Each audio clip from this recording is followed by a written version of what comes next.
الله والله والله والله الله والله. أعوذ بالله من الشيطان الرجيم.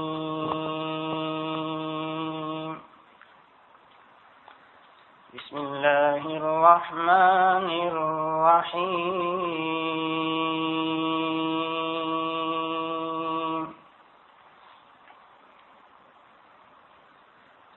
شهر رمضان الذي أنزل فيه القرآن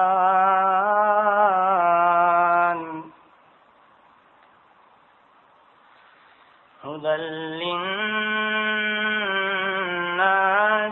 وبينات من الهدى والفرقان،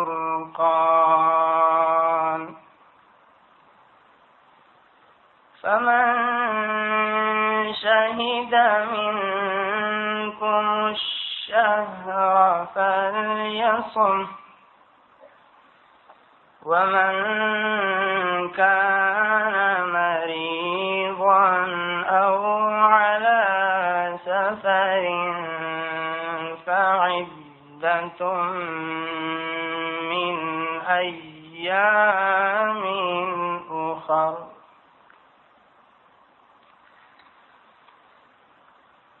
شهر رمضان الذي أنزل فيه القرآن هدى للناس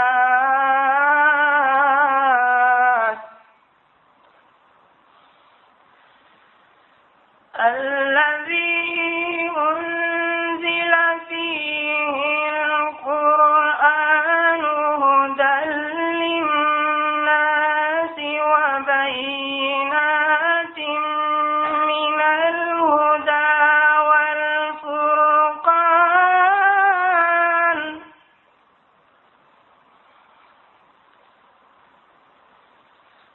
فمن شهد منكم الشهر فليصم،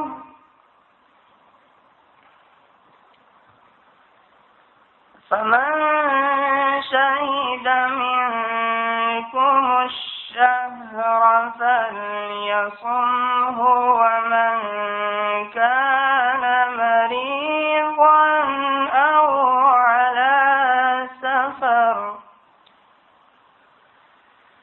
ومن كان مريضا أو على سفر فعدة من أيام أخر. يريد الله بكم اليسر ولا يريد بكم العسر ولتكملوا العدة ولتكبروا الله على ما هداكم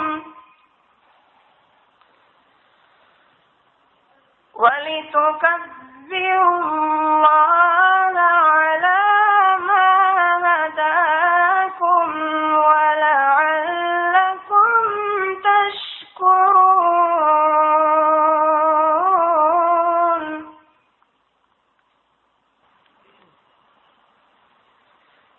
وإذا سألك عبادي عني فإني قريب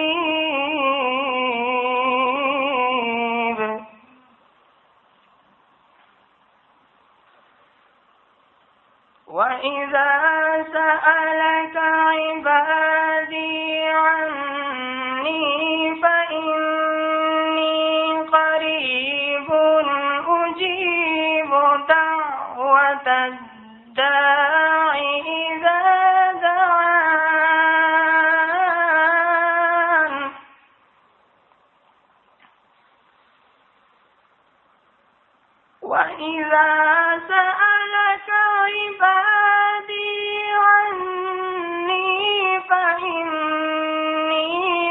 قریب اجیب دعوت الداعی اذا دعان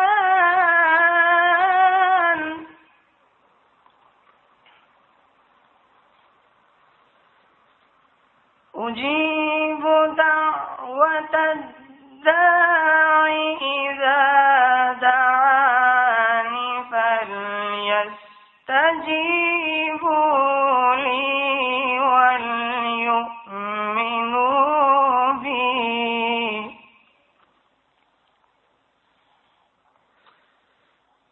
أجيب دعوة الداع إذا دعان فليستجيبوا لي وليؤمنوا بي لعلهم يرشدون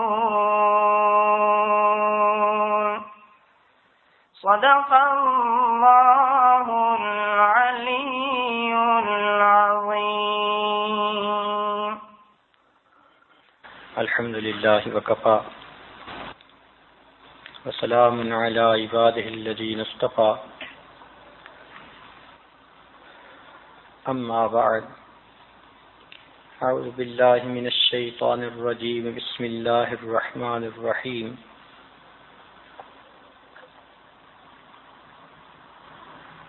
ظهر الفساد في البر والبحر بما كسبت أيدي الناس سبحان ربك رب العزة عما يصفون وسلام على المرسلين والحمد لله رب العالمين. اللهم صل على سيدنا محمد وعلى آل سيدنا محمد وبارك وسلم. اللهم صل على سيدنا محمد وعلى آل سيدنا محمد وبارك وسلم.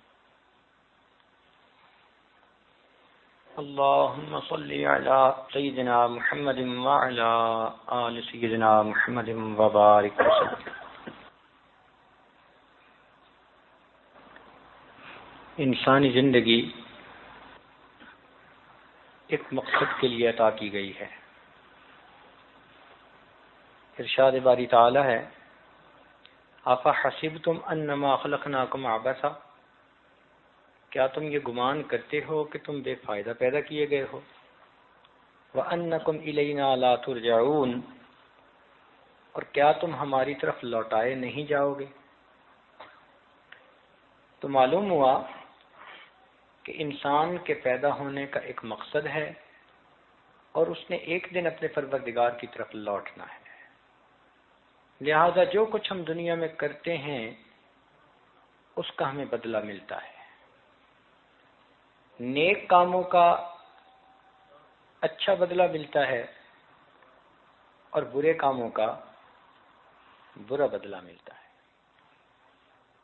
اب یہ انسان پہ منحصر ہے کہ وہ کیسی زندگی گزارتا ہے. اس کو کہتے ہیں قانون جزا اور سزا. اللہ تعالیٰ کے ہاں مستقل ایک قانون ہے، جو بھی نیکی کرے گا وہ اچھا اجر پائے گا، اور جو بھی برائی کرے گا وہ اس کی سزا کو بھگت کے رہے گا. یہ نہیں ہو سکتا کہ انسان دنیا میں رہ کر منمانی کرے اور اس کو پوچھنے والا کوئی نہ ہو. لوگ کہتے ہیں رہنا دریا میں اور مگرمچھ سے بیر.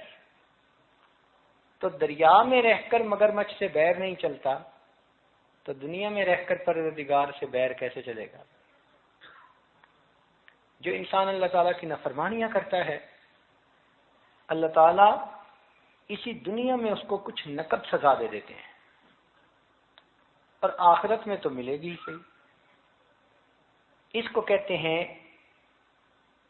عدل کا بدلہ، ٹٹ فار ٹیٹ.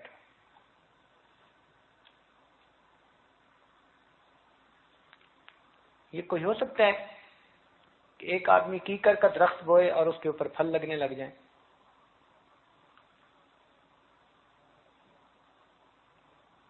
جو کیکر بوئے گا اسے کانٹے ملیں گے، جو گناہ کرے گا اسے اس کی سزا ملے گی.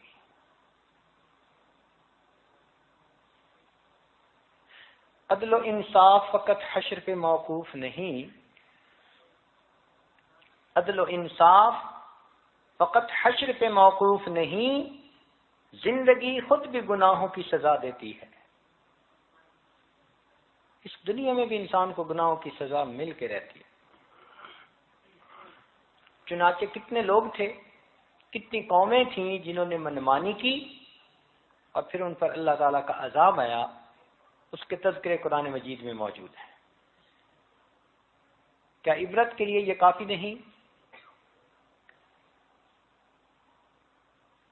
کہ ابلیس جو ایک وقت میں بڑا عبادت گزار تھا، بڑا نیکوکار تھا، طاؤس الملائکہ کہلاتا تھا، اس نے زمین کے ہر چپے پہ سجدے کیے تھے،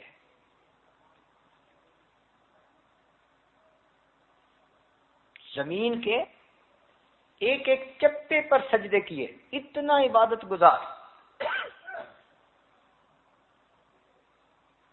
عرش تک پہنچتا تھا، اس کی پرواز تھی۔ اللہ تعالیٰ کی نافرمانی کی، ابا واستکبر وکان من الکافرین، اس نے انکار کیا سجدے سے، تکبر کیا، کافروں میں سے ہوا۔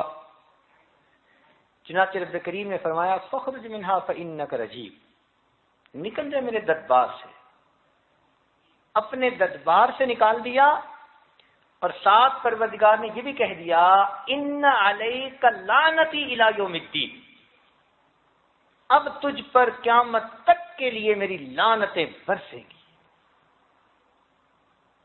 کہاں رحمتوں کا مستحق تھا، کہاں لعنتوں کا مستحق۔ جب عبادت گزار تھا تو رحمتیں برستی تھیں اس پر، اور جب گنہگار بنا تو لعنتوں کا مستحق بنا۔ کتنا برا انجام ہے۔ قوم نوح علیہ السلام کے ساتھ کیا ہوا؟ وہ سیدنا نوح علیہ السلام کے ساتھ مذاق اڑاتے تھے۔ جب آپ کو حکم ہوا وَاصْنَعِ الْفُلْكَ بِأَعْيُنِنَا وَوَحْيِنَا، آپ کشتی بنائیے ہماری آنکھوں کے سامنے اور ہماری سپرویژن میں، وہی کے مطابق۔ تو وہ کشتی بنتے دیکھتے تھے تو پوچھتے تھے کیوں بنا رہے ہیں؟ فرماتے تھے کہ طوفان آنے، اور ایک کہتے تھے یہاں تو ریت اڑتی ہے ہر طرف، صحرا ہے، ہم تو کہتے ہیں کہ یہاں پانی آئے تو جلدی آ سکتا ہے، مذاق اڑاتے تھے۔ قال ان تسخروا منا فإنا نسخر منكم كما تسخرون، مذاق اڑاتے تھے۔ بس پھر اللہ رب العزت کا جب فیصلہ آ گیا تو اب پروردگار نے حضرت نوح علیہ السلام کو فرمایا وَلَا تُخَاطِبْنِي فِي الَّذِينَ ظَلَمُوا إِنَّهُمْ مُغْرَقُونَ، اب آپ نے مجھ سے ان ظالموں کے بارے میں گفتگو نہیں کرنی، میرے پیغمبر، ہو سکتا ہے آپ کا دل پسیج جائے، آپ کا دل نرم ہو جائے، آپ ان پر مہربان ہو جائیں، اب مجھ سے ان بارے میں کلام مت کیجئے، اب انہوں نے غرق ہو کے رہنا ہے۔ چنانچہ ایسا طوفان آیا کہ پوری دنیا میں سوائے وہ لوگ جو نوح علیہ السلام کی کشتی میں تھے باقی سب کو غرق کر کے رکھ دیا گیا۔ قوم عاد دنیا میں گزری ہے۔ مفسرین نے لکھا کہ 60 ہاتھ چوڑی ان کے سینے ہوتے تھے، ان کی باڈی ہوتی تھی، لمبے لمبے قد ہوتے تھے۔ وَتَنْحِتُونَ مِنَ الْجِبَالِ بَيُوتًا، پہاڑوں کو کھود کے گھر بناتے تھے۔ اور آج بھی دنیا میں ایسے مقامات موجود ہیں کہ پہاڑ کے اندر جائیں تو آپ کو عجیب و غریب اندر مکان بنے ہوئے محسوس ہوتے ہیں جو آج کے انسان کے بس سے بھی باہر ہیں۔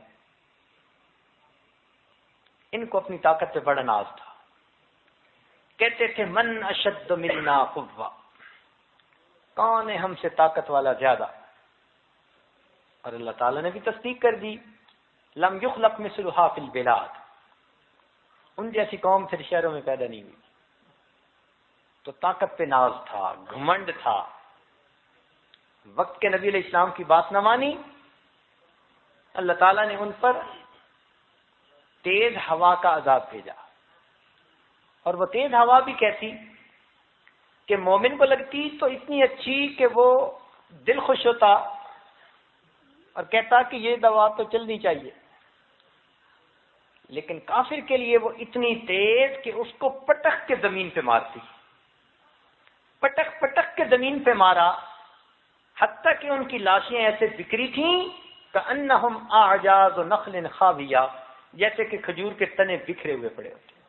پوری قوم کو ختم کر کے رکھ دیا، ہوا کا عذاب بھیجا.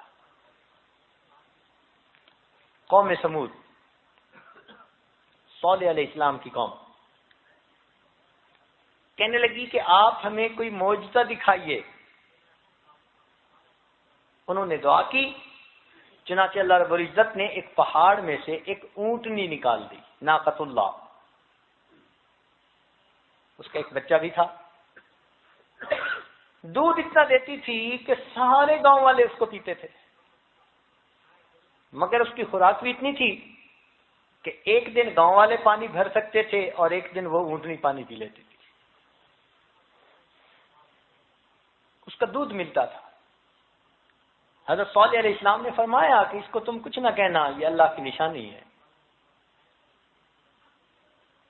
مگر ایک بدکار عورت کے پیچھے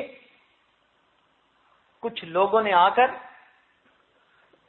اس اونٹنی کی ٹانگیں کاٹیں اور بالآخر اسے مارا. نتیجہ کیا ہوا کہ ایک تیز آواز آئی،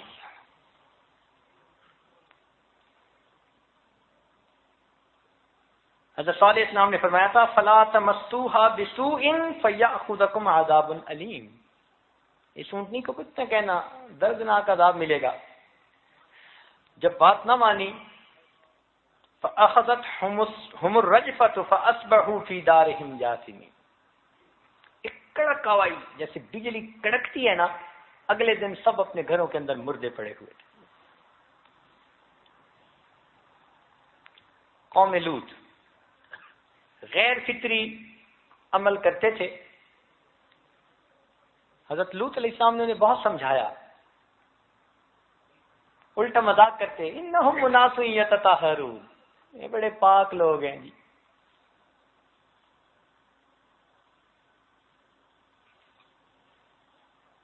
نتیجہ کیا ہوا؟ اللہ تعالیٰ نے فرشتوں کو بھیجا. فرماتے ہیں فلما جاء امرنا جعلنا عالیہا سافلہا. زمین کے ٹکڑے کو حضرت جبریل علیہ السلام نے اکھاڑا اور اکھاڑ کر آسمان کی بلندیوں تک لے گئے، حتیٰ کہ اس بستی کے مرغوں کی اذانیں پہلے آسمان کے فرشتوں نے سنی تھی اور وہاں سے جا کے الٹ دیا اور پھر ان کے اوپر پتھر برسائے. وَأَمْطَرْنَا عَلَيْهَا حِجَارَةً مِّن سِجِّيلٍ. حضرت شعیب علیہ السلام کی قوم تاجر لوگ تھے، مگر ناپ تول میں کمی بیشی کرتے تھے، ڈنڈی مارتے تھے. ان کو بہت سمجھایا کہ ناپ تول میں کمی مت کرو، باز نہیں آئے. قرآن مجید میں ہے وَأَخَذَتِ الَّذِينَ ظَلَمُوا الصَّيْحَةُ. ان پر بھی ایک زوردار آواز ایسی آئی، بجلی کی چمک جیسی، اس قوم کو بھی ختم کر کے رکھ. فرعون بیعون دنیا میں کتنا متکبر بادشاہ تھا، اپنی قوم کو کہتا تھا اہذہ الملک مصر الیس لی ملک مصر وہذہ الانہار تجری من تحتی. دیکھو یہ ملک مصر یہ میرا ہے، اور اس کا نظام آبپاشی دیکھو کیسے بڑا مزے کا ہے. نہریں بہتی ہیں، دریا بہتے ہیں. امانہ خیر احاط الذی هو مہین ولا یکاد یبین. میں بہتر ہوں، میری پرسنالٹی دیکھو. فخرج علی قومہ فی زینتی. کہتا تھا مجھے دیکھو، میری پرسنالٹی دیکھو. اور یہ موسیٰ علیہ السلام جو تو صحیح طرح بول بھی نہیں سکتے کیونکہ ان کی زبان میں لکنت تھی. ایسا تکبر، کہتا تھا انا ربکم الاعلی، میں بڑا پروردگار. بس پھر اللہ تعالیٰ کی پکڑ آئی. فرماتے ہیں فاغرقنا آل فرعون وانتم تنظرون. بس جب عذاب آ جاتے ہیں نا، پھر بندہ پیچھے ہٹنا بھی چاہے تو ہٹ نہیں سکتا. کہتے ہیں کہ فرعون جب دریا کے کنارے پہنچا نا، تو اس نے دیکھا کہ حضرت موسیٰ علیہ السلام تو پار اتر گئے، تو یہ گھبرایا، ڈرا کہ میں نہیں اندر جاتا. تو جب یہ ذرا گھبرایا نا، تو جبریل علیہ السلام ایک گھوڑی پر سوار ہو کر آئے اور انہوں نے اپنی اس گھوڑی کو پانی میں ڈال دیا. اب فرعون کے گھوڑے نے جب گھوڑی کو دیکھا تو وہ اس کے پیچھے بھاگا، اب اس کے بس میں نہیں تھا. تو یہاں سے مفسرین نے نتیجہ نکالا کہ جب اللہ تعالیٰ کا عذاب آ جاتا ہے، اب بندہ پیچھے بھی ہٹنا چاہے تو پروردگار ہٹنے نہیں دیتے. بچوں کی در جاتا ہے، اب کہاں جاتا ہے؟ تو نے میرے عذاب کو دعوت دی گناہوں کے ذریعے سے، اب بھاگ کے کہاں جاؤ گے؟ اسی طرح قارون، اللہ رب العزت نے اس کو مال اتنا دیا تھا کہ اس کے خزانوں کی کنجیاں کئی اونٹوں پر لادی جاتی تھی. آپ میں سے کوئی بڑے سے بڑا بزنس مین ہوگا نا، تو اس کی دکانوں کی کنجیاں بھی جیب میں آ جائیں گی. اللہ کی شان، اتنا امیر بندہ کہ اس کے خزانوں کی کنجیاں اونٹوں پہ لادی جاتی تھی، مگر اس نے اس کو اللہ کی نعمت نہ سمجھا. کہنے لگا علم من عندی، تو میرے خون پسینے کی کمائی ہے جو میں نے اپنے علم سے حاصل کی ہے. دماغ خراب. اب وہ کہتا تھا کہ کسی طرح مجھے اس کی زکات نہ دینی پڑے. چنانچہ اس نے حضرت موسیٰ علیہ السلام پر الزام لگانے کی بھی کوشش کی. ہتھ کنڈے استعمال کرتے ہیں نا لوگ. بس پھر اللہ تعالیٰ کا عذاب آیا. ارشاد فرمایا وَخَسَفْنَا بِهِ وَبِدَارِهِ الْأَرْضِ، اللہ تعالیٰ نے اس کو بھی زمین میں دھسا دیا اور اس کے مکان کو بھی زمین میں دھسا دیا. دھستا ہی چلا جا رہا ہے. بنی اسرائیل پر اللہ تعالیٰ کی کتنی بڑی نعمتیں تھیں. وَإِذْ قَالَ مُوسَىٰ لِقَوْمِهِ يَا قَوْمِ اذْكُرُوا نِعْمَةَ اللَّهِ عَلَيْكُمْ، جب موسیٰ علیہ السلام نے اپنی قوم سے کہا کہ اے قوم، اللہ کی نعمتوں کا تذکرہ کرو، یاد کرو اللہ تعالیٰ کی نعمتوں. اذ جعل فیکم انبیاء وجعلکم ملوکا، اللہ تعالیٰ نے تم میں سے انبیاء بھی بنائے اور تم میں سے بادشاہ بھی بنائے. وآتاکم ما لم یؤت احدا من العالمین، اور پروردگار نے تمہیں وہ کچھ دیا جو جہانوں میں کسی نے نہیں دیا. مگر اتنی نعمتوں کے باوجود یہ گناہوں میں پڑ گئے، خواہشات کے پیچھے پڑ گئے. نتیجہ کیا ہوا کہ اللہ رب العزت نے ان پر عذاب بھیجا. وَضُرِبَتْ عَلَيْهِمُ الذِّلَّةُ وَالْمَسْكَنَةُ وَبَاءُوا بِغَضَبٍ مِّنَ اللَّهِ، ذلت اور مسکنت ان پر اللہ تعالیٰ نے پھینک دی اور اللہ تعالیٰ کا ان پر غضب ہو گیا. ایسا ظالم بادشاہ ان پر مسلط ہوا جس نے ان کو ذلیل و رسوا کر دیا. ان کو سر چھپانے کی کہیں جگہ نہیں ملتی تھی. تو یہ سب واقعات کیا بتاتے ہیں کہ جس نے بھی دنیا میں اپنی منمانی کی، اپنے رب کی نافرمانی کی، بالآخر اس پر اللہ تعالیٰ کی پکڑ آ گئی. جلد یا بدیر، کسی کو موقع مل جاتا ہے، کسی پر جلدی پکڑ آ جاتی ہے، آتی ضرور ہے. گناہوں کی سزا آخرت میں تو ملے گی ہی، دنیا میں بھی مل کے رہتی ہے. بکرے کی ماں کب تک خیر منائے گی؟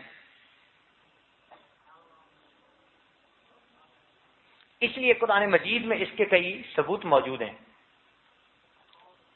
چنانچہ کئی جگہوں پر اللہ تعالیٰ نے عذاب کا تذکرہ کیا اور واضح طور پر کہا کہ یہ عذاب اس لیے کہ وہ عمل ایسا کرتے تھے. مثلا لفظ ان کے ذریعے اللہ تعالیٰ نے کچھ باتوں کا تذکرہ کیا. ان تتقوا اللہ یجعل لکم فرقانا، اے ایمان والو اگر تم تقوی اختیار کرو گے تو ہم تمہیں فرقان عطا کریں گے، قوت فارقہ، ایک نور عطا کریں گے جو تمہارے سینوں کو روشن کرے گا، حق اور باطل کی پہچان نصیب ہوگی. تو معلوم ہوا کہ یہ نور کیسے ملا؟ ان تتقوا اللہ، اگر تم تقوی اختیار کرو گے تو دیکھو نیک عمل کا اجر ملا بندے کو دنیا میں. دوسری جگہ فرمایا ما یفعل اللہ بعذابکم، اللہ تعالیٰ تمہیں عذاب دے کر کیا کرے گا؟ جیسے ہم اپنے سے باتیں کرتے کہتے ہیں کہ تمہیں عذاب دے کے اللہ کے ہاتھ کیا آئے گا، تمہیں عذاب دے کر اللہ کے ہاتھ کیا آئے گا؟ ان شکرتم و آمنتم، اگر تم ایمان لاؤ شکر ادا کرو تو اللہ تعالیٰ تمہیں عذاب دے کر کیا کرے گا. تو دیکھو عمل کے اوپر، ایمان اور شکر کے اوپر فرمایا کہ ہم تمہیں عذاب نہیں دیں گے. ان تطیعوہ تہتدوا، اگر تم رسول صلی اللہ علیہ وسلم کی پیروی کرو گے تو ہدایت پا جاؤ گے. تو لفظ ان کے ذریعے بھی بتایا کہ دیکھو تمہارے اعمال کا تم کو اجر ملے گا. کہیں فلما کے ذریعے بتایا، چنانچہ فرمایا فلما عتوا عما نهوا عنه قلنا لهم كونوا قردة خاسئين، جب انہوں نے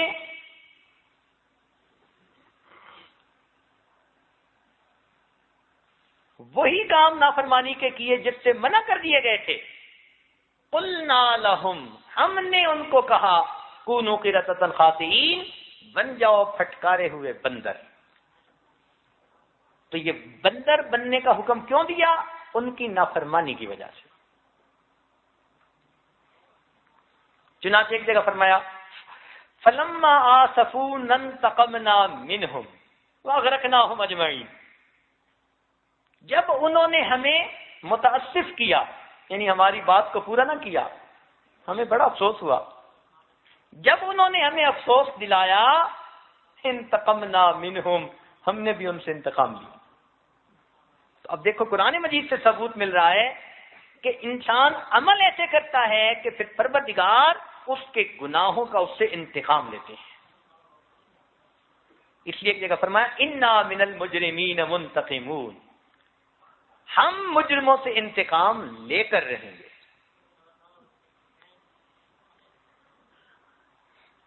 تیسرا، کہیں پر لو کے ذریعے سے ان باتوں کا تذکرہ کیا. وَأَن لَّوِ اسْتَقَامُوا عَلَى الطَّرِيقَةِ لَأَسْقَيْنَاهُم مَّاءً غَدَقًا، لو اگر یہ استقامت حاصل کرتے راستے کے اوپر تو ان کو پینے کے لیے اچھا پانی مل جاتا.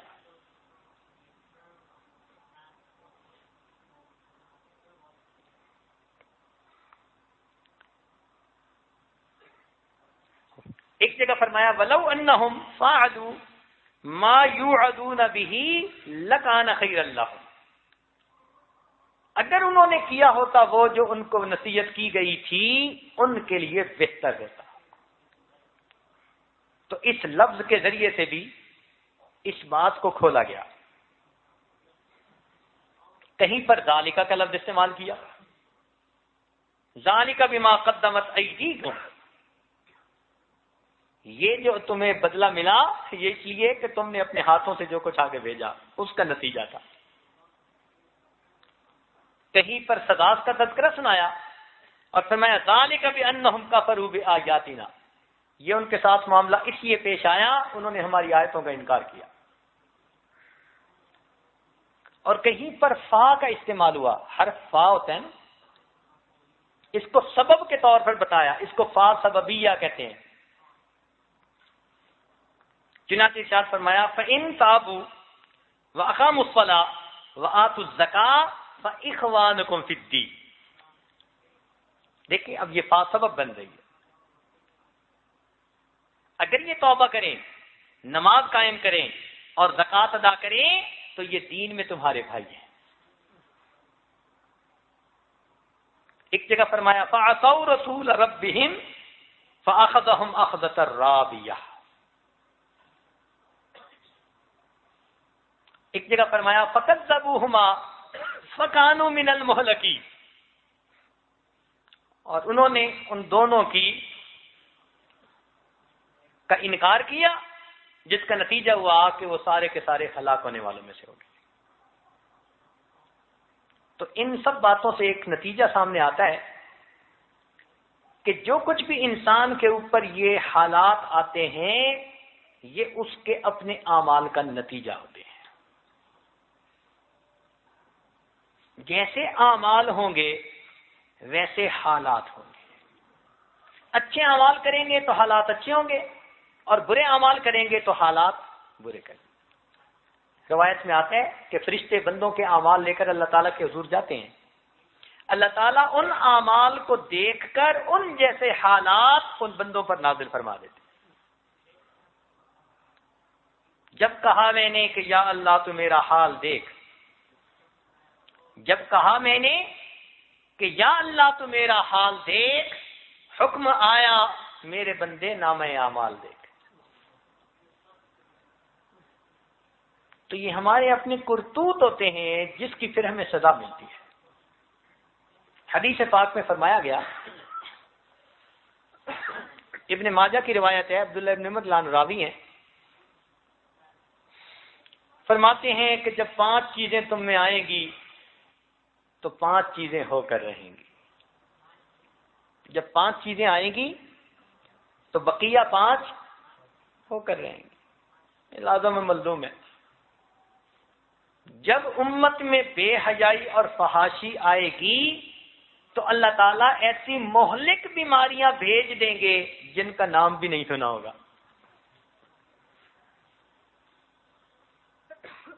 اور اب تو اس بات سے سب واقف ہیں کہ بے حیائی اور فحاشی کا کیا نتیجہ، کہیں 40% پازیٹیو ہے تو کہیں 50% پازیٹیو۔ شریعت نے پہلے بتا دیا، 1400 سال پہلے جب ایسی امراض کا کسی سائنسدان کو بھی نہیں پتا تھا، تصور نہیں کوئی کر سکتا تھا، اللہ تعالیٰ کے محبوب نے بتایا جب فحاشی اور بے حیائی عام ہو جائے گی ایسی مہلک بیماریاں پیدا ہوں گی کہ جو ماس سکیل پر لوگوں کو مار ڈالیں گے۔ آج گھر تو کیا ملک پریشان ہے۔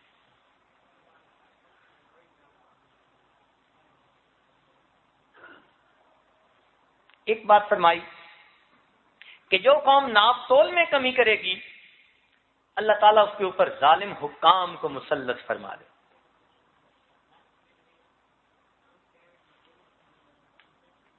اور فرمایا کہ جو قوم زکوٰۃ کو تاوان سمجھے گی، بوجھ سمجھے گی، اللہ تعالیٰ اس کو قحط سالی عطا فرما دے۔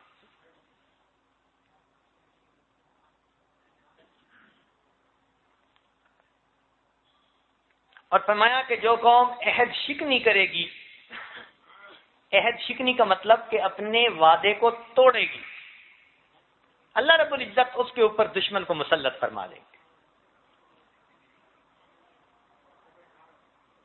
اور جو قوم قانون خدا کی خلاف ورزی کرے گی، قانون خدا کے خلاف حکم جاری کرے گی، اللہ تعالیٰ ان میں نا اتفاقی اور خانہ جنگی کی کیفیت پیدا فرما دے۔ آج ہم مسلمانوں کے حکام اپنے من مرضی کے قانون بناتے پھر رہے ہیں، نتیجہ کیا ہے کہ ایک کی دوسرے سے ٹانگ نہیں، ایک کی دوسرے سے سینگ نہیں ملتے۔ ایک خدا، ایک رسول، ایک قرآن، ایک کعبہ، ایک دین، ایک کا رخ مشرق کی طرف ہے، دوسرے کا مغرب کی طرف ہوتا ہے۔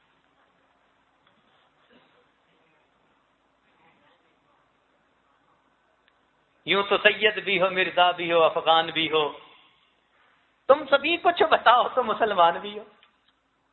فرقہ بندی ہے کہیں اور کہیں ذاتیں ہیں، کیا زمانے میں پنپنے کی یہی باتیں ہیں؟ تو نا اتفاقی ہو جاتی ہے۔ اس لیے اللہ رب العزت نعمتیں دیتے ہیں تو جو بندہ ناقدری کرتا ہے ان سے نعمتیں واپس لے لیتے ہیں. امام احمد رحمۃ اللہ علیہ نے روایت کیا کہ جب قبرص فتح ہوا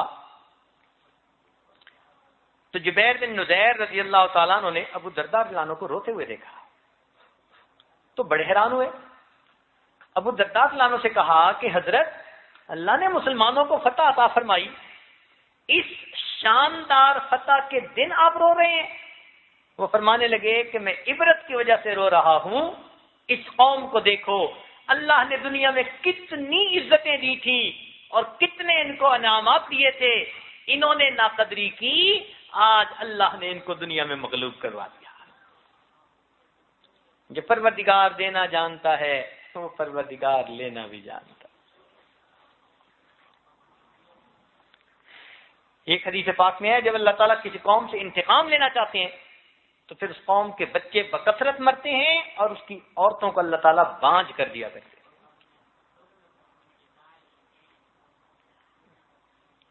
اور ایک روایت میں ہے کہ جب اللہ رب العزت کسی قوم سے ناراض ہوتے ہیں تو اللہ تعالیٰ ان پر لعنت بھیجتے ہیں اور اللہ تعالیٰ کی لعنت کا اثر 7 پشتوں تک باقی رہتا ہے.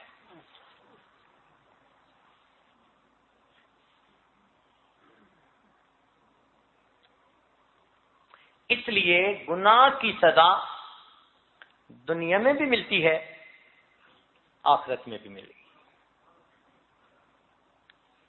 ارشاد باری تعالیٰ ہے من یعمل سوءا یجز بہ, جو بھی کوئی گناہ کرے گا اسے اس کی سزا مل کر رہے گی.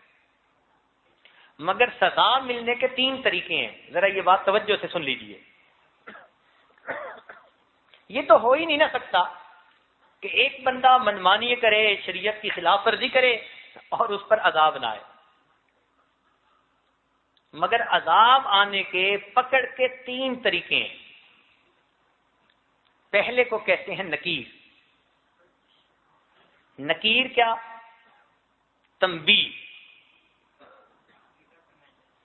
کہ بندے نے گناہ کیا, پروردگار نے کوئی مصیبت بھیج دی, تو جب غم آتا ہے, پریشانی آتی ہے, مصیبت آتی ہے تو بندہ پھر گناہ کرتے ہوئے ڈرتا ہے. ہمیں ایک صاحب ملے, کہنے لگے جی میں جب بھی اپنی بیوی کو ناراض کرتا ہوں, دکھ دیتا ہوں, تو میں محسوس کرتا ہوں کہ مجھے کاروبار میں کوئی نہ کوئی غم ملتا ہے. وہ بیچارہ کاروبار کے غم سے بچنے کے لیے بیوی کو خوش رکھتا تھا. ہم نے کہا قسمت والی بیوی ہے. ایک آدمی جھوٹ نہیں بولتا تھا, حالانکہ اس کی زندگی کوئی اتنی تقوی والی بھی نہیں تھی, بات سچی کرتا تھا. تو ہم نے اس سے پوچھا بھئی آپ نے یہ صفت کیسے آئی؟ کہنے لگا حضرت سچی بات ہے, جب میں جھوٹ بولتا ہوں کہیں نہ کہیں کوئی بندہ مجھ سے دھوکہ کر جاتا ہے تو میں سچ بولتا ہوں. تو اللہ تعالیٰ بعض لوگوں کا معاملہ ایسا کر دیتے ہیں, نقد کا معاملہ, کوئی الٹا کام کریں گے اگلے دن کوئی بری خبر سنیں گے, تو ڈر کے مارے پھر وہ ایسا الٹا سیدھا کام نہیں کرتے. اتنا پکا یقین ہوتا ہے بعض لوگوں کو کہ ایک نوجوان مجھے کہنے لگا کہ میں ایک خاص گناہ کرتا تھا, جب گناہ کرتا 24 گھنٹے کے اندر کوئی نہ کوئی میں ناپسندیدہ خبر ضرور سنتا تھا. کہتے ہیں میں نے اسے کئی سال آزمایا, اب میں نے اپنے رب سے صلح کر لی, سچی توبہ کر لی, پروردگار نے مجھے پریشانیوں سے نجات عطا فرمائی. اس کو نکیر کہتے ہیں. اور ایسا کیوں ہوتا ہے؟ اللہ تعالیٰ بندے پر مہربان ہے. اگر بندہ غفلت کرتا ہے نا تو اللہ تعالیٰ اس کو جگانے کے لیے ایسی پریشانیاں فوراً بھیج دیتے ہیں. خوشیاں سلاتی ہیں اور غم جگاتے ہیں. سکھ دکھاں تو دیواں وار, دکھاں آن ملائم یار. میں سکھوں کو دکھوں پہ قربان کر دوں کہ دکھوں نے مجھے میرے یار سے ملا دیا. تو جب دکھ پڑتے ہیں نا پھر رب یاد آتا ہے. اس کو نکیر کہتے ہیں, نقد کا معاملہ.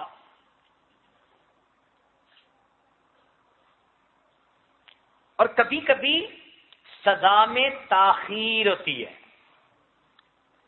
تاخیر کا کیا مطلب؟ کہ گناہ تو بندہ کر لیتا ہے، اللہ تعالیٰ تھوڑا اس کو مہلت دے دیتے ہیں، رسی ڈھیلی کر دیتے ہیں ناراضگی کی وجہ سے. اچھا بھائی تم کر لو جو کرنا ہے، پھر ہم تمہارا بندوبست کرتے ہیں. اور یہ بڑا خطرناک ہوتا ہے. جب بندہ اللہ تعالیٰ کی نافرمانیاں کر رہا ہو اور اس پر اللہ تعالیٰ کی نعمتیں برس رہی ہو، وہ سمجھ لے کہ مجھے اچھی طرح باندھا جا رہا ہے.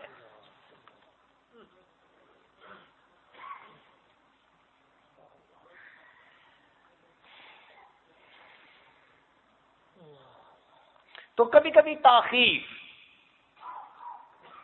جلدی سزا نہیں ہوتی. چنانچہ جنید بغدادی رحمۃ اللہ علیہ کا ایک شاگرد تھا، اس نے بری نظر کہیں ڈالی، نتیجہ کیا نکلا کہ 20 سال کے بعد قرآن مجید کا حفظ بھول گیا. ایک نظر بری، قرآن مجید کے حفظ سے محروم کر دیا گیا. بہت ڈرنے کی بات ہے.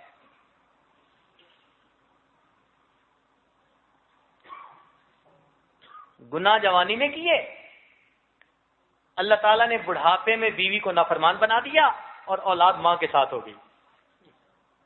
اب جو بوڑھا ہو، اولاد ماں کے ساتھ ہو جائے اور بیوی خامد کی نافرمان بن جائے، اس بندے کی زندگی جو خراب ہوتی ہے وہ بتا نہیں سکتا. بڑھاپے میں بیوی کا ناموافق ہو جانا بہت بڑی سزا، بہت بڑی سزا. ہم نے ایک آدمی کو دیکھا اپنی زندگی میں، بڑا افسر تھا، اس نے ساری زندگی اپنی بیوی کو بہت دبا کے رکھا. بچے اس کے پڑھ لکھ کے ایک جج بن گیا، ایک فلاں بن گیا، بڑے افسر بن گئے. انہوں نے ماں کو دیکھا کہ اس نے بہت مظلومیت کا وقت گزارا ہے، وہ سارے ماں کے ساتھ. اب ادھر یہ صاحب بوڑھے ہو گئے تو ایک دن بیوی نے کہا کہ جناب گھر سے چھٹی تمہاری. بیٹوں نے بھی کہہ دیا جو امی کہہ رہی ہے وہی ہوگا، اب تک آپ نے کیا جو مرضی آئی، اب امی کی مرضی چلے گی. گھر سے اس کو نکال دیا گیا. کچھ دن وہ مسجد میں رہا، نہ کوئی اس کا کھانا پکانے والا، نہ کوئی اس کو پاک بٹھانے والا. جتنا اس کا بڑھاپا خراب ہوتے ہم نے آنکھوں سے دیکھا، ہم کانپا کرتے تھے. دھکے کھاتا تھا، روتا تھا بیٹھ بیٹھ کے. گناہ جوانی میں کیے، اللہ تعالیٰ نے اس کی سزا بڑھاپے میں دی. بے پردے کی عورت نے جوانی میں کی، حالات ایسے بنے بڑھاپے میں طلاق ہو گئی. اب جس عورت کو بڑھاپے میں طلاق ہو، اس عورت کی زندگی اس سے زیادہ اور کیا خراب ہو سکتی ہے. اب نہ باپ زندہ، نہ ماں زندہ، نہ کوئی بھائی زندہ، نہ بہن زندہ، کوئی اپنا نہیں. ہم نے ایک عورت کو دیکھا، ایسے وقت میں اس کو طلاق ہوئی کہ اب دنیا میں اس کا اپنا کوئی بھی نہیں. اب عورت جائے کہاں جائے، ہے بھی بوڑھی، دھکے کھاتی تھی بیچاری، روتی تھی بیٹھ بیٹھ کے. تو کبھی تو سزا نقد اور کبھی سزا ذرا تاخیر سے دے دی جاتی ہے. اور ایک اس سے بھی زیادہ مہلک سزا، اس کو کہتے ہیں خفیہ تدبیر. اس کو کیا کہتے ہیں؟ خفیہ تدبیر. کہ اللہ تعالیٰ ایسی طرح سے سزا دیتے ہیں کہ بندے کو پتہ بھی نہیں چلتا کہ سزا مل رہی ہے یا نہیں. ایسی خفیہ، یہ سب سے خطرناک چیز ہوتی ہے. مثلا ظاہر میں یہ اپنی منمانیاں کر رہا ہے، گناہ کر رہا ہے، خلاف شریعت کام کر رہا ہے، اور اللہ تعالیٰ نعمتیں اور زیادہ کر رہے ہیں. کاروبار بھی بڑھ رہا ہے اور واہ واہ بھی ہو رہی ہے اور عزتیں بھی مل رہی ہیں. تو یہ اللہ تعالیٰ کی خفیہ تدبیر ہوتی ہے. سنیے قرآن عظیم الشان، اللہ تعالیٰ ارشاد فرماتے ہیں فَلَمَّا نَسُوا مَا ذُكِّرُوا بِهِ. جب وہ قوم کے لوگ بھول گئے جو ہم نے ان کو نصیحت کی تھی، فتحنا علیہم ابواب کل شیء، ہم نے ہر نعمت کے دروازے ان پر کھول دیے. حتی اذا فرحوا بما اوتوا، حتیٰ کہ جب بڑے خوش ہو گئے کہ ہمیں یہ سب کچھ مل گیا، اخذناہم بغتۃ، ہم نے اچانک ان لوگوں کو پکڑ لیا. یہ جو اللہ کی اچانک پکڑ ہوتی ہے نا، یہ بڑی دردناک ہوتی ہے. اللہ تعالیٰ اپنی پکڑ سے بچائے، اپنی پکڑ سے بچائے. وَمَن يُهِنِ اللَّهُ فَمَا لَهُ مِن مُكْرِمٍ، جسے اللہ ذلیل کرنے پہ آتا ہے اسے عزتیں دینے والا کوئی نہیں آتا، کوئی نہیں آتا. ہمارے ایک دوست تھے، اپنی بیٹی کا واقعہ وہ سنایا کرتے تھے. اللہ نے ان کو بیٹی دی جو چاند جیسی خوبصورت تھی، ذہین اتنی کہ میڈیکل ڈاکٹر بن گئی، سینکڑوں رشتے اس کے، دیکھنے میں حور پری تھی، اور MBBS ڈاکٹر اوپر سے بن گئی. بڑے بڑے رشتے آئے، مگر اس میں تکبر تھا. جو آتا وہ حقارت سے ٹھکرا دیتی، جب پرپوزل آتی حقارت سے ٹھکرا دیتی. اس کی کہیں نظر جمتی نہیں تھی.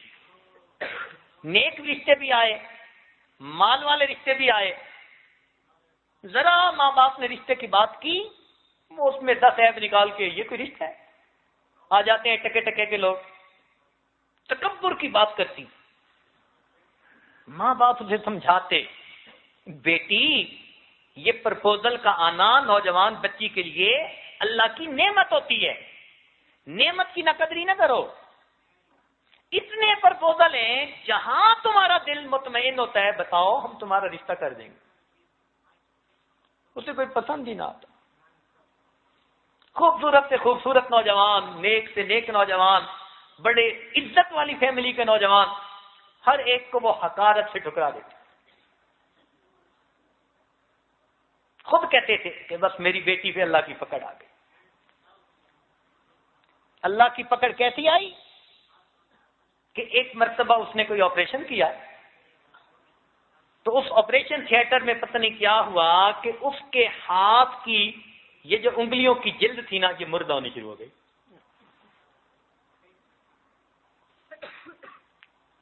ایک دو مہینوں کے اندر دونوں ہاتھوں کی یہ جلد بالکل مردہ ہو کر بوڑھ ہو جاتی ہوگی.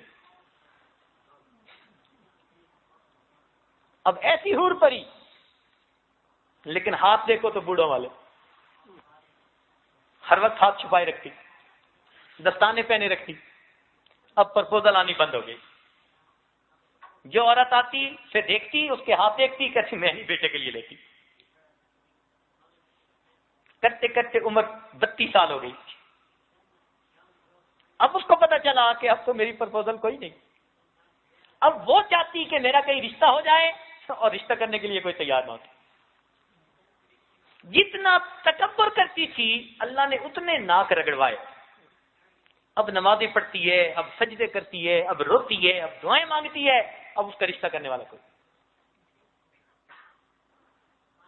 اس کے والد پھر پوچھنے کے لیے کوئی عمل آئے، اور آ کر انہوں نے یہ خود تفصیل بتائی. کہنے لگی اتنی پریشان ہے، کہتی ہے کہ دنیا میں اللہ نے میری زندگی کو جہنم بنا دیا. اور وہ کہتے ہیں کہ ہم مانتے ہیں کہ ہماری بیٹی کا تکبر تھا، ہماری بیٹی کی غلطی تھی. جب سینکڑوں رشتے تھے تو اس وقت کسی طرف نظر نہیں جمتی تھی، اب راہیں تکتی ہے، کوئی رشتے والا آتا نہیں. اللہ تعالیٰ نے حسن و جمال دیا تھا، دماغ خراب ہو گیا. جب اللہ تعالیٰ نعمت دے تو انسان نعمت کی قدر کرے، جھکے اللہ کے سامنے. دیکھیے اللہ تعالیٰ نے پھر اس کے ساتھ کیا معاملہ کیا. تو کئی مرتبہ سزا ایسے ملتی ہے کہ بندے کو پتہ بھی نہیں چلتا. چنانچہ بنی اسرائیل کا ایک عالم مگر کسی گناہ میں ملوث ہو گیا. اب علم تو تھا نا، اسے پتا تھا کہ گناہ کی سزا ملنی ہے. گناہ بھی کرتا تھا، اوپر سے ڈرتا بھی تھا. گناہ بھی کرتا تھا، ڈرتا بھی تھا. گناہ بھی کرتا تھا، ڈرتا بھی تھا کہ کچھ نہ کچھ میرے ساتھ ہونا ضرور. کچھ عرصہ گزر گیا تو ایک دن اس نے تہجد کی نماز پڑھی اور تہجد کے بعد دعا مانگنے لگا، اللہ تو کتنا کریم اور کتنا مہربان ہے کہ میں تو تیری نافرمانی کر رہا ہوں اور تو نے مجھ پر اپنی نعمت سے سلامت رکھی ہوئی ہے. میں تو تیری نافرمانی کر رہا ہوں اور تو نے اپنی نعمتیں مجھ پر سلامت رکھی ہیں. جب اس نے یہ بات کہی اللہ تعالی نے اس کے دل میں القاء فرمایا، میرے بندے نعمت سلامت نہیں، تو محروم ہے، تجھے محرومی کا پتہ نہیں ہے. تو حیران ہوا، یا اللہ میں کس نعمت سے محروم ہوں؟ تو اللہ تعالیٰ نے دل میں بات ڈالی کہ تو سوچ، جس دن پہلی مرتبہ تو نے یہ کبیرہ گناہ کا ارتکاب کیا تھا، اس دن سے ہم نے رات کے آخری پہر کے مناجات کی لذت سے تمہیں محروم کر دیا. تب اس کو احساس ہوا کہ واقعی جب سے گناہ کرنا شروع کیا مجھے آخری پہر کا کبھی رونا نصیب ہی نہیں. ہم اس کو سزا ہی نہیں سمجھتے. ہم سوچیں کیا پتا ہم تہجد سے اس لیے محروم ہوتے ہوں، تکبیر اولیٰ سے محروم ہوتے ہوں، ایمان حقیقی کی حلاوت سے محروم ہوتے ہوں، ہم اسے سزا ہی نہیں سمجھتے. تو اس کو کہتے ہیں اللہ تعالیٰ کی خفیہ تدبیر. فلا یأمن مکر اللہ الا القوم الکافرون.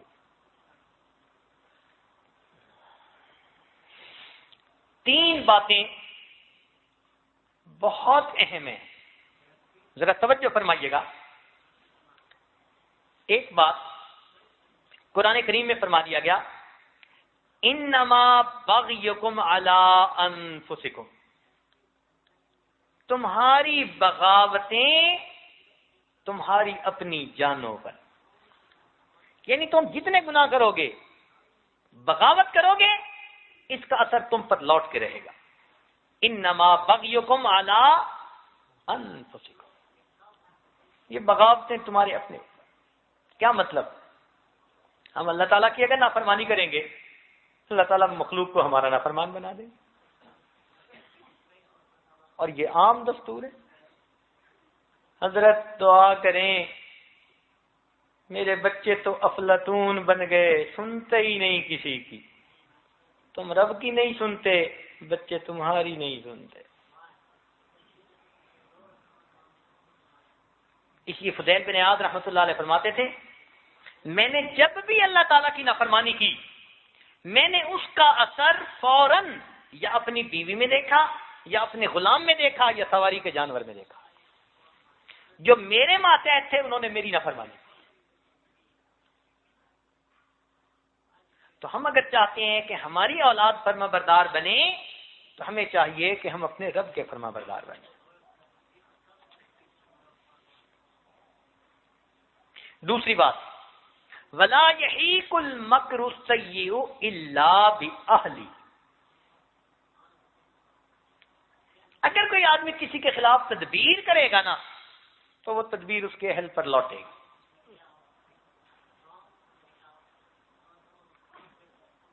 کسی کا برا سوچیں گے آپ کے اپنے اہل خانہ کے ساتھ برا ہوگا. یہ اللہ کا بنا ہوا قانون ہے، اور اس کو آزمایا ہے لوگوں نے.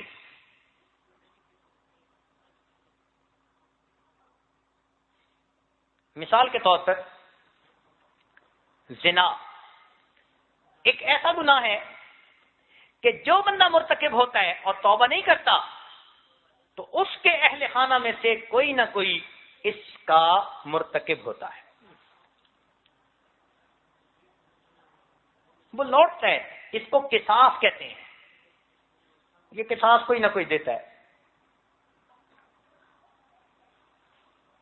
مشہور واقعہ ہے، ابن جوزی رحمۃ اللہ علیہ نے یہ لکھا ہے.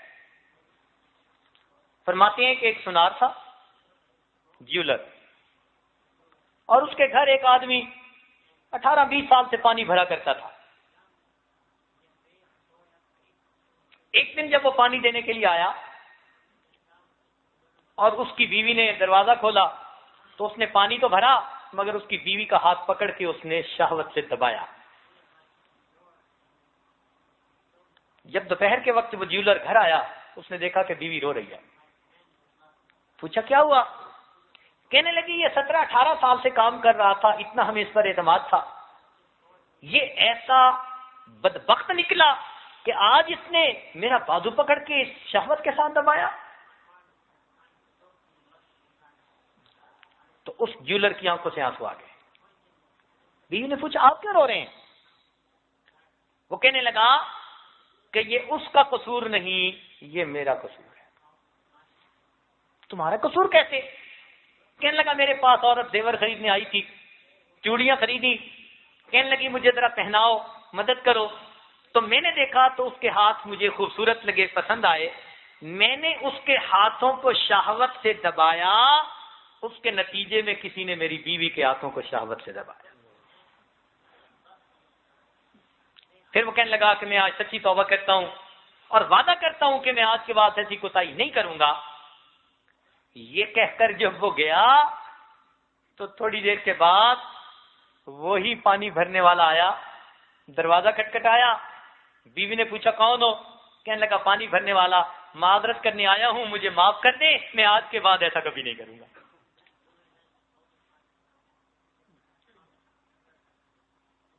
ایک عالم نے، ابن جوزی رحمۃ اللہ یہ بھی لکھتے ہیں کہ ایک عالم نے یہ بات کسی بادشاہ کو سنائی۔ بادشاہ نے کوکار تھا، اچھا تھا، وہ کہنے لگا اچھا اس میں کوئی ایک قصاص کا معاملہ ہے؟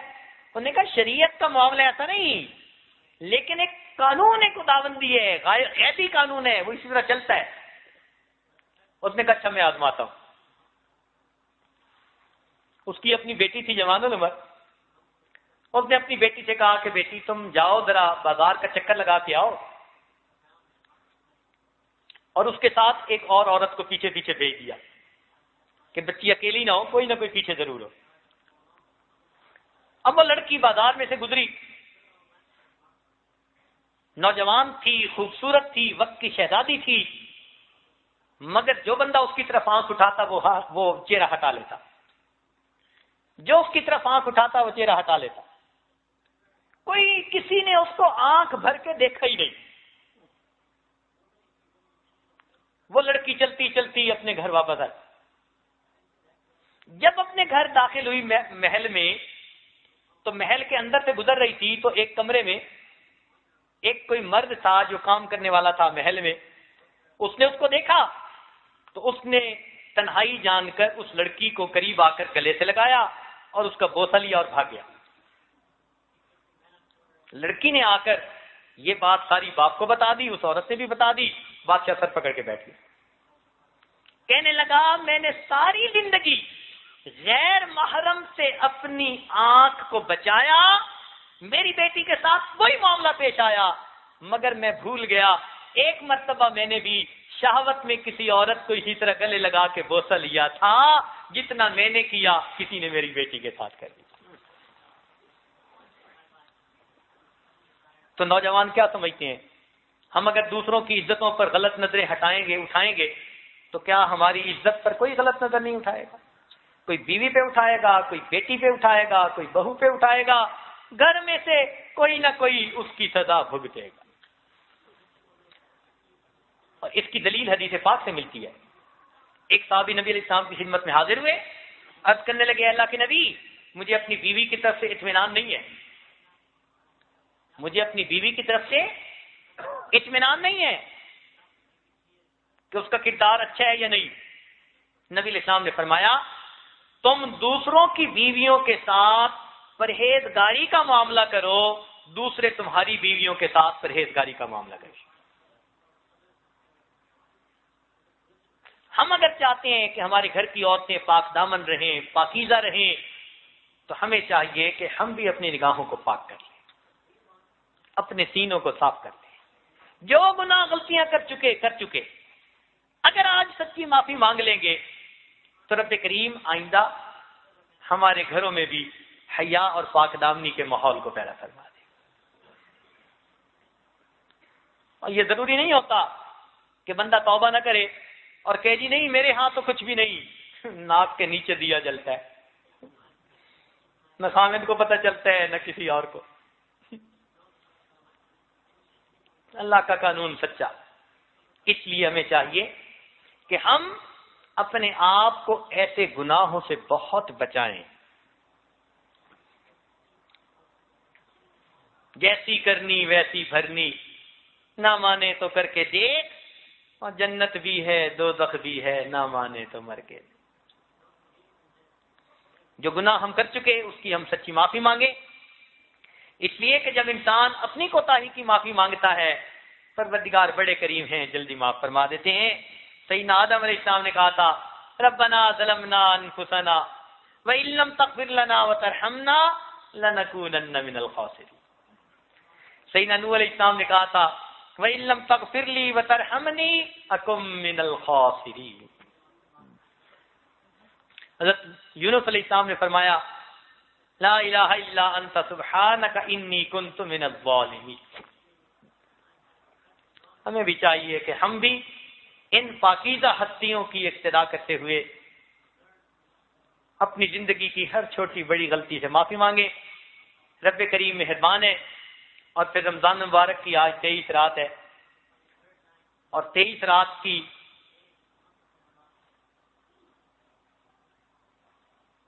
اور راتوں میں سے ہے. کیا معلوم کہ آج ہی شب قدر ہو. تو یہ چند راتیں ہی تو ہیں، 21 23 25 27 29. اللہ تعالی ہمیں ان راتوں کی قدردانی کی توفیق عطا فرمائے، اور ہم آج اپنے رب سے ان تمام گناہوں کی سچی معافی مانگ لیں. ایسا نہ ہو کہ پروردگار کی پکڑ آئے، اس کی پکڑ آنے سے پہلے پہلے ہم اپنے پروردگار سے معافی مانگیں. اور میرے دوستو، ہم پکڑ کے قابل نہیں ہیں، ہم آزمائشوں کے قابل نہیں ہیں. ہم کس کھیت کی گاجر مولی ہیں؟ کیا اوقات ہے ہماری؟ اس کی پکڑ آتی ہے، ہم بڑے بڑوں کو تگنی کا ناچ نچا دیا کرتے ہیں.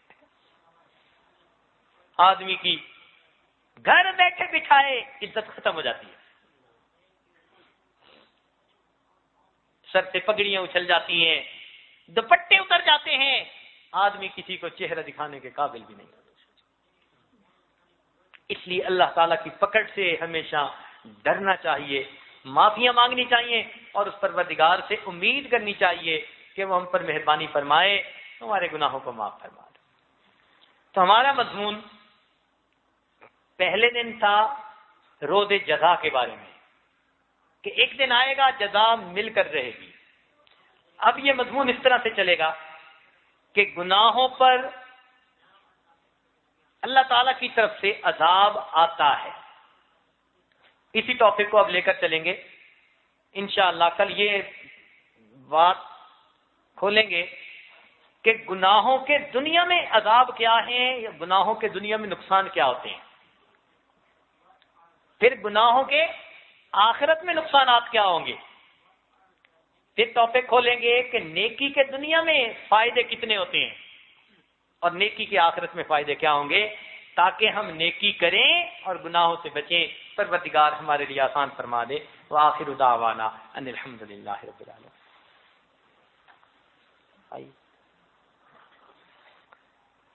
اے رسول امی خاتم المرسلین، تجھ سا کوئی نہیں، تجھ سا کوئی نہیں، کوئی نہیں. اے رسول امی خاتم المرسلین، تجھ سا کوئی نہیں، تجھ سا کوئی نہیں، کوئی نہیں. ہے عقیدہ یہ اپنا بس کو یقین، تجھ سا کوئی نہیں، تجھ سا کوئی نہیں، کوئی نہیں. دست قدرت نے ایسا بنایا تجھے، جملہ اوصاف سے ہے سجایا تجھے.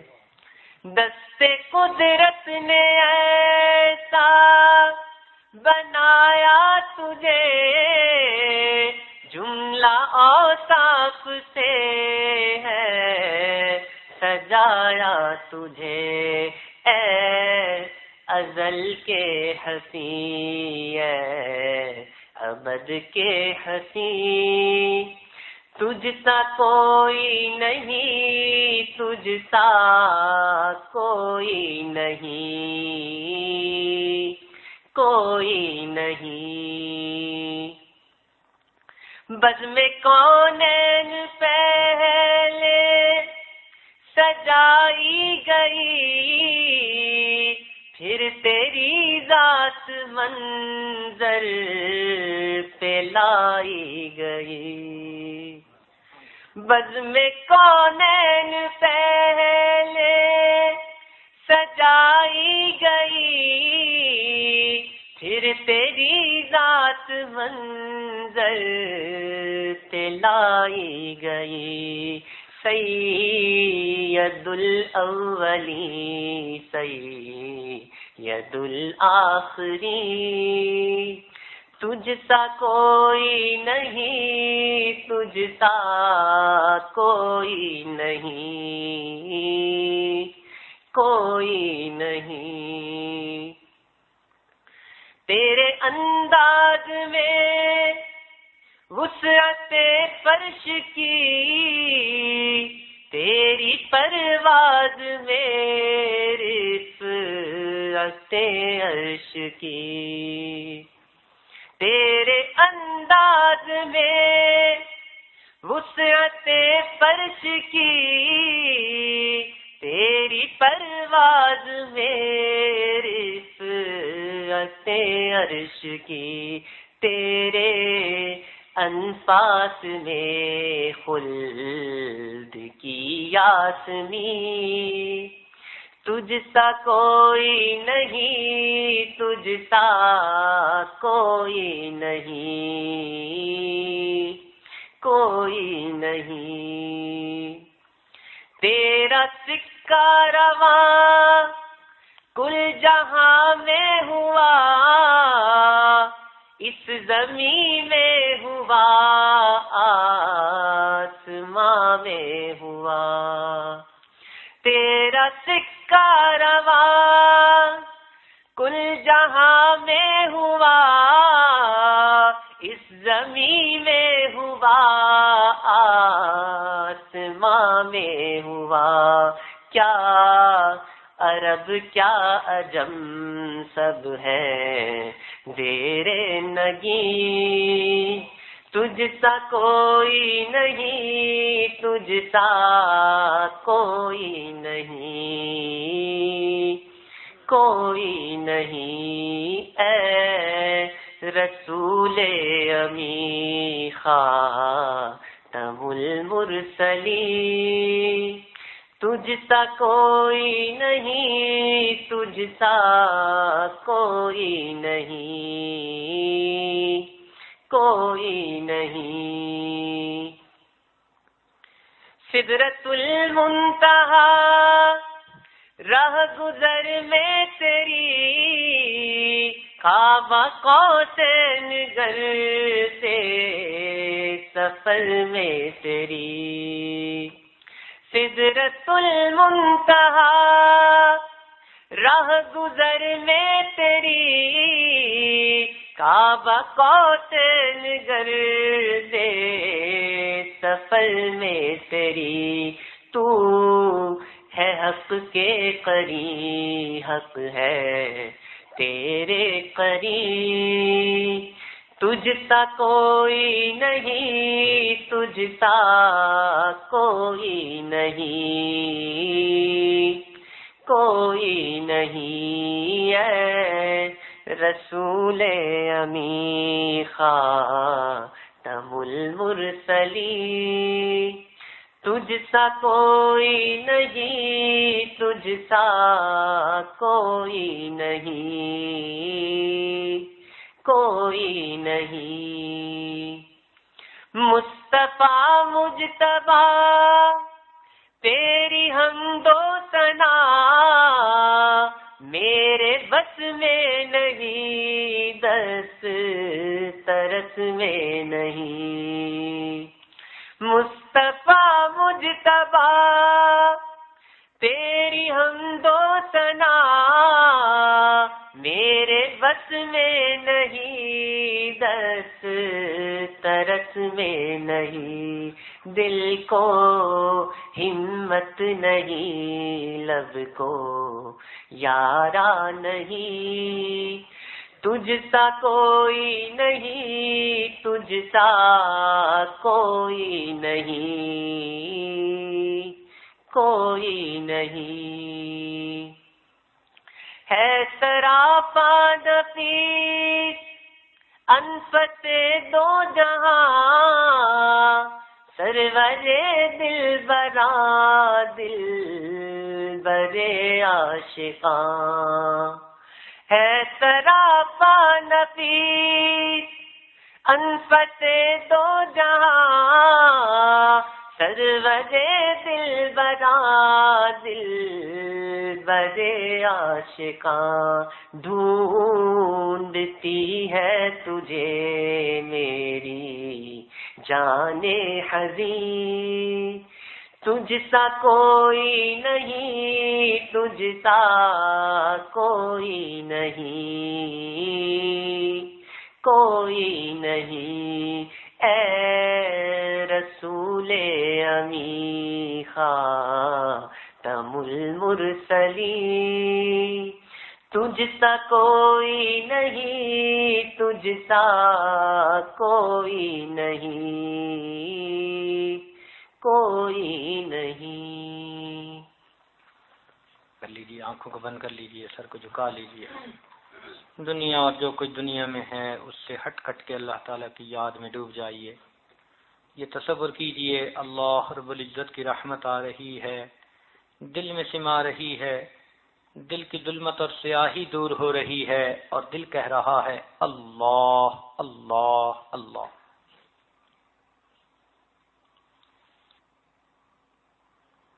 انسان جب اپنے اندر جھانکتا ہے اسے اپنی اصل تصویر نظر آتی ہے.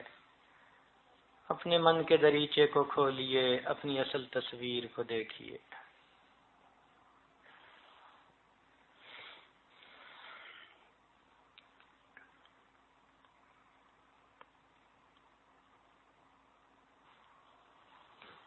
لا الہ الا اللہ محمد رسول اللہ. سبحان ربی العلی الوہاب.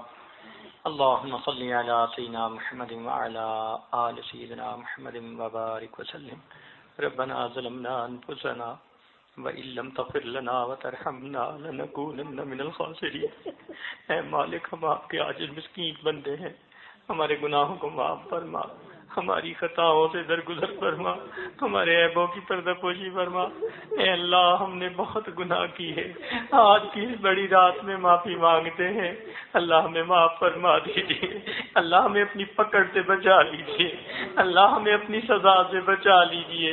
اللہ ہمیں اپنے عذابوں سے بچا لیجیے. اللہ رحمت کا معاملہ فرما دیجیے. اللہ ہم بھولے رہے، بھٹکے رہے، گناہ کرتے رہے میرے مولا، مگر آج ہمیں احساس ہوا کہ ہم نے بہت برے کام کیے. اللہ معافی مانگتے ہیں. اے مالک، ہمیں معاف فرما دیجیے. اے کریم آقا، ہمیں اپنی پکڑ سے بچا لیجیے. اے اللہ، ہم ناپ تول کے قابل نہیں ہیں. اللہ، ہم ناپ تول کے قابل نہیں ہیں. اللہ، امتحانوں سے بچا لینا، آزمائشوں سے بچا لینا، کرم کا معاملہ فرما دینا. رب کریم، عزتوں بری زندگی عطا کر دینا. اللہ، مخلوق کے سامنے رسوا نہ کرنا. اے اللہ، مخلوق کے رحم و کرم سے نہ چھوڑنا. اے اللہ، حالات کے رحم و کرم سے نہ چھوڑنا، نفس اور شیطان کے حوالے نہ کرنا. میرے مولا، کرم کا معاملہ فرمانا. اے اللہ، رحمت کا معاملہ فرمانا. اے اللہ، ہم آپ کو ناراض نہیں کرنا چاہتے، مگر نفس ہمارا ایسا خبیث ہے، اس نے ہم سے بہت گناہ کروائے. اللہ، اس نفس کو مطمئنہ بنا دیجئے، اس نفس کو مطمئنہ بنا دیجئے، اسی شریعت پر اطمینان عطا کر دیجئے. اور اللہ، ہمیں نیکی کے اندر سکون عطا کر دیجئے، نیکی پر استقامت عطا کر دیجئے. اللہ، ہمیں پاک دامنی کی زندگی عطا فرمائیے، ہماری نگاہوں کو پاک فرمائیے، ہمیں پاکیزہ کردار عطا فرمائیے. اے اللہ ہمیں نیکی والی زندگی عطا فرمائیے، اے اللہ ہمارے گھروں میں بھی نیکی کا ماحول پیدا فرمائیے، ہماری اولادوں کو بھی فرما بردار بنائیے، اللہ اولاد کے غموں سے محفوظ فرمانا، اولاد کے دکھوں سے محفوظ فرمانا، اولاد کی پریشانیوں سے محفوظ فرمانا، میرے مولا رحمت کا معاملہ فرما دینا، اے اللہ ہمارے کرتوتوں کی سزا کہیں ہماری اولاد نہ بھگتے، رب کریم رحمت فرما دینا، کرم کا معاملہ فرما دینا، اللہ ہمارے حال پر رحمت کی نظر فرمانا، اے اللہ اٹھے ہاتھوں کو قبول فرما لینا، میرے مولا ہمارے حال پر رحمت کی نظر فرمانا، اے مولا آج ہماری تمام گناہوں کو معاف فرما دیجئے، آئندہ نیکوکاری کی زندگی عطا فرما دیجئے، اے اللہ شریعت و سنت والی زندگی عطا فرمائیے، اے اللہ جتنے بھی دوست احباب دور قریب سے آئے ہیں سب کے اٹھے ہاتھوں کو قبول فرما لیجئے، اے اللہ گناہوں کو معاف فرما دیجئے، نیکی کا شوق عطا فرما دیجئے، گناہوں کی نفرتیں دلوں میں ڈال دیجئے، اے اللہ ہمیں گناہ سانپ اور بچھو کی طرح مضر دکھا دیجئے، رب کریم رحمت کا معاملہ فرما دیجئے، اے اللہ ہماری ان دعاؤں کو اپنی رحمت سے قبول فرما، ایمان حقیقی کی حلاوت نصیب فرما، رب کریم جو روزے نمازیں رکھی ہیں اس رمضان مبارک میں اللہ اپنی رحمت سے سب کو قبول فرما، اے اللہ اب تو دن بھی باقی تھوڑے ہی رہ گئے، اللہ یہ اللہ یہ آگ سے آزادی کا اشرا ہے، اتقم من النار، تو اللہ ہمیں آگ سے آزاد فرما دیجئے، اے اللہ آگ سے آزاد فرما دیجئے، اے رب الارباب ہمیں آگ سے آزاد فرما دیجئے، یا حنان یا منان ہمیں آگ سے آزاد فرما دیجئے، اللہ ہم پر احسان فرمائیے، ہمارے ساتھ کرم کا معاملہ فرمائیے، جو مانگا وہ بھی عطا فرما، جو مانگنا چاہیے تھا نہیں مانگ سکے وہ بھی عطا فرما، ہمارے عزیز اقارب مشائخ ماں باپ جن میں سے جو بھی فوت ہو چکے اللہ سب کی مغفرت فرما، اور جن کی آپ نے مغفرت کر دی قرب کے اعلیٰ درجات عطا فرما، اے اللہ ہماری ان دعاؤں کو اپنی رحمت سے قبول فرما، جنہوں نے دعاؤں کے لیے کہا یا جن کے ہم پر حقوق آتے ہیں یا جنہوں نے ہم سے وعدے لیے یا جنہوں نے ہم سے توقعات رکھی ہیں، اللہ سب کو ان نیک دعاؤں میں شامل فرما، امت مسلمہ کو عزت رفتہ نصیب فرما، ہدایت کی ہواؤں کو عام فرما، جہاں بھی دین کا کام ہو رہا ہے پروردگار اس کی مدد اور نصرت فرما اور ان میں برکتیں عطا فرما، ربنا تقبل منا انك انت السميع العليم تب علينا انك انت التواب الرحيم صلى الله تعالى على حبيبه سيدنا محمد وآله وأصحابه أجمعين برحمتك يا أرحم الراحمين.